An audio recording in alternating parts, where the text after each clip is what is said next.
Yogyakarta, kota pelajar dan pariwisata yang kaya akan budaya.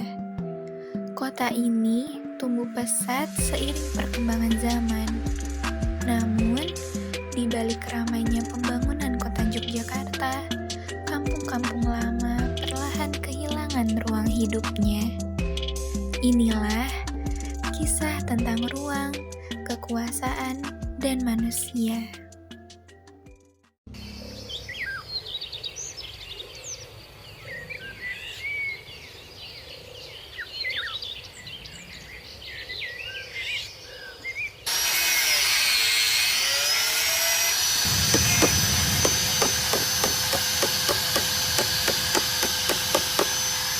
Dulu kalau jam segini yang kedengaran cuma suara burung atau sapaan tetangga lewat. Sekarang cuma suara mesin sama palu bangunan yang bikin kuping panas. Katanya kota ini makin maju, hotel bagus, kafe-kafe mahal, tapi kok rasanya kami yang punya rumah di sini malah makin kegeser. Kampung ini bukan sekedar deretan tembok bagi kami, yang di tempat kami tumbuh. Tapi sekarang rasanya kayak jadi tamu di rumah sendiri.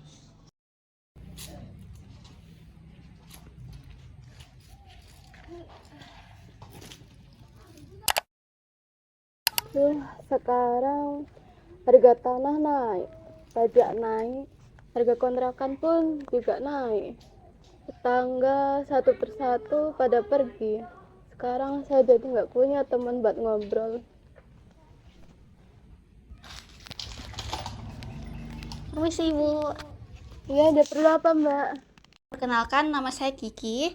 Saya dari LSM, pendamping masyarakat di perkampungan ini. Kedatangan saya kemari untuk mendengar cerita masyarakat di perkampungan ini terkait pembangunan di sekitar sini. Memangnya cerita kami masih ada yang mau mendengarkannya Mbak? Itu yang sedang kita perjuangkan, Bu. Setiap hari kami dengar suara berisik pembangunan. Katanya itu sebuah kemajuan. Tapi yang kami rasakan rasanya seperti mau diusir. Proyek ini seharusnya membuat warga bertahan, bukan malah tersingkirkan. Kalau begitu, Mbak masuk saja, duduk dulu.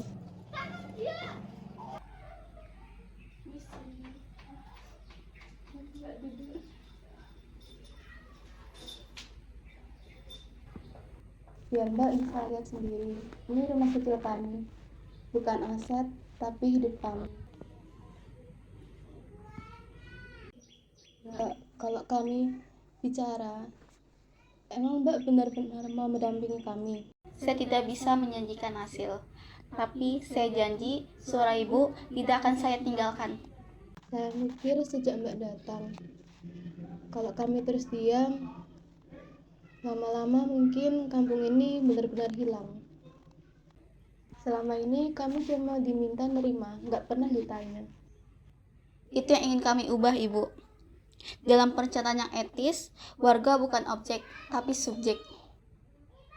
Tapi jujur, saya takut Mbak, takut salah bicara, takut dianggap hanya menghambat pembangunan. Takut itu wajar, Bu. Tapi menyuarakan hak bukan berarti melawan. Itu menjaga martabat. Kalau saya mau bicara, apa Mbak bisa dampingi? Saya akan ada di samping Ibu. Bukan untuk menggantikan suara Ibu, tetapi untuk memastikan suara itu sampai pada pihak-pihak yang bersangkutan. Baik, saya akan bicara, bukan cuma untuk saya, tapi untuk kampung ini. Itu sudah cukup untuk memulai perubahan. Terima kasih ya Mbak.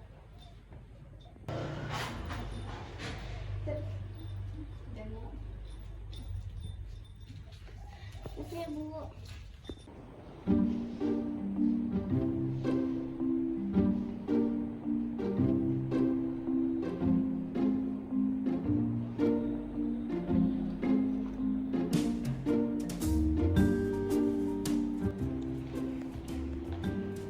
Bu Estaf, ini hasil survei lapangan akhir.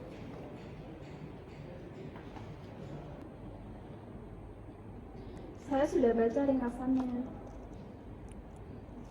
Di kawasan yang akan dikembangkan ini, warga sudah mulai pindah. Mereka bilang tidak pernah dilibatkan. Des, rencana ini tuh udah melalui tahap formal. Secara administrasi memang sudah, tapi secara etika perencanaan kita melewati warga. Kamu harus paham posisi kita. Ada terkait pembangunan, tekanan investasi. Saya paham, Bu, tapi kalau warga terus berdesak, kita sedang merencanakan siapa. Tapi, kota itu nggak bisa kalau berhenti berkembang. Tapi perkembangan tidak harus mengorbankan warga kan, Bu? Des, Setiap garis di peta ini merupakan keputusan, dan setiap keputusan ada juga yang dirugikan. Pertanyaannya, Bu, apakah selalu yang dirugikan itu warga kecil?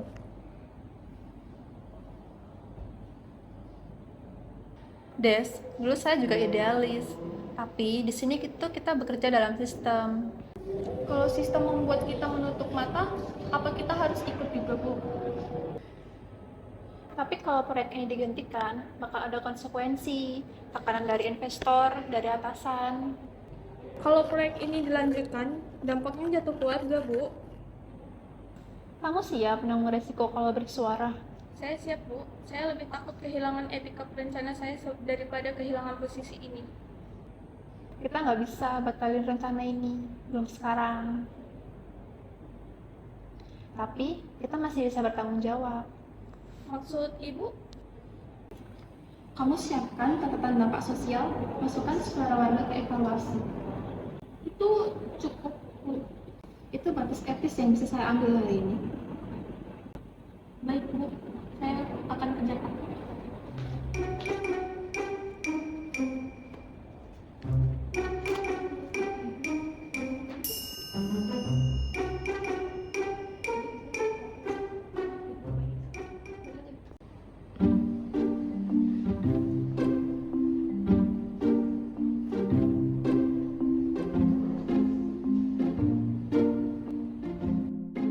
Terima kasih sudah hadir pada hari ini.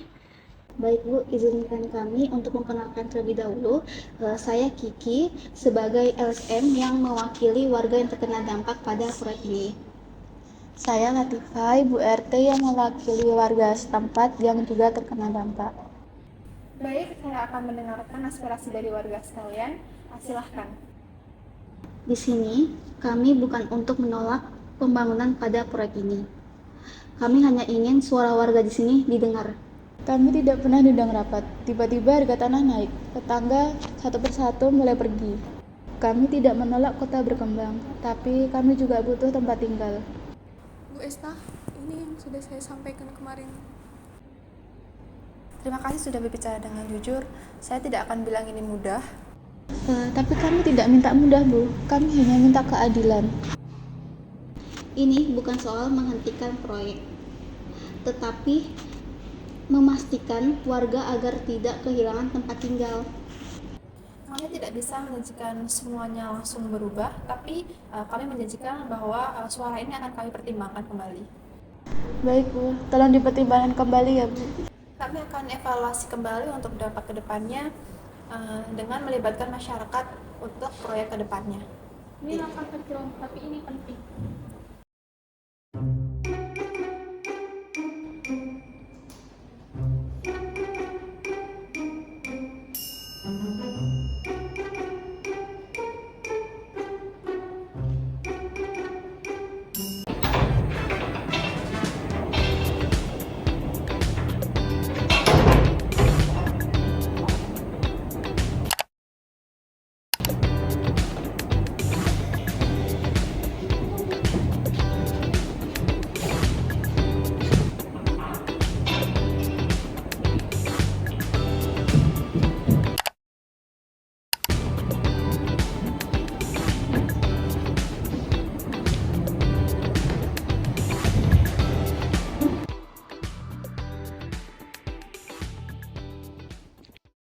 Kita langsung ke pokok persoalan.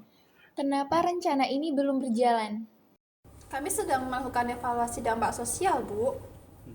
Evaluasi lagi, dari sisi investasi semuanya sudah siap. Dari peta ini, kawasan ini termasuk kawasan strategis dekat dengan pusat wisata sehingga nilai investasinya tinggi. Izin Bu Sarah, di lapangan warga banyak yang belum terdampak, belum dilibatkan. Tapi kita di sini bekerja berdasarkan aturan. Aturan ada Bu, tapi etika perencanaan juga penting. Etika tidak membayar pajak. Proyek ini bukalah banyak lapangan kerja. Dan menutup ruang hidup warga. Cukup, kota tidak diatur dengan perasaan. Tapi kota juga tidak boleh diatur tanpa tanggung jawab sosial. Kalau proyek ini tertunda, kamu bisa menarik investasi. Kalau dipaksakan, konflik sosial pasti muncul. Kamu yakin dengan catatanmu? Saya yakin warga harus dihitung, bukan disingkirkan. Tapi kampung ini tidak bisa berhenti karena suatu ketakutan. Ini bukan soal takut, ini soal siapa yang bisa bertahan. Data kami jelas, pembangunan skala besar bisa membuat harga tanah naik. Warga kami terdesak karena pembangunan proyek ini. Itu dinamika kota namanya. Itu kebijakan yang dibiarkan. Kita bisa ambil jalan tengah.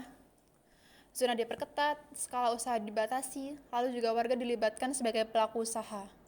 Itu memperlambat keuntungan. Tapi menyelamatkan kampung.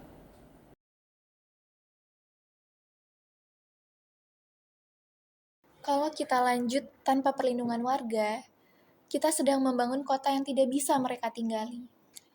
Baik, kita beri waktu evaluasi terbatas. Masukkan perlindungan sosial. Jangan terlalu lama, pasar tidak menunggu.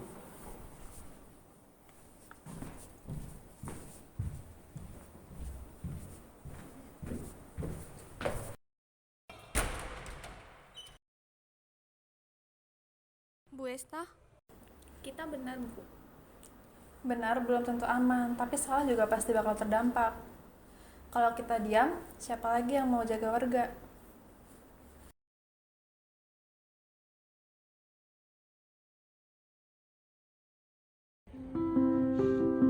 Kami belajar bahwa perencanaan tidak pernah netral. Setiap garis di peta adalah keputusan. Setiap keputusan adalah keberpihakan.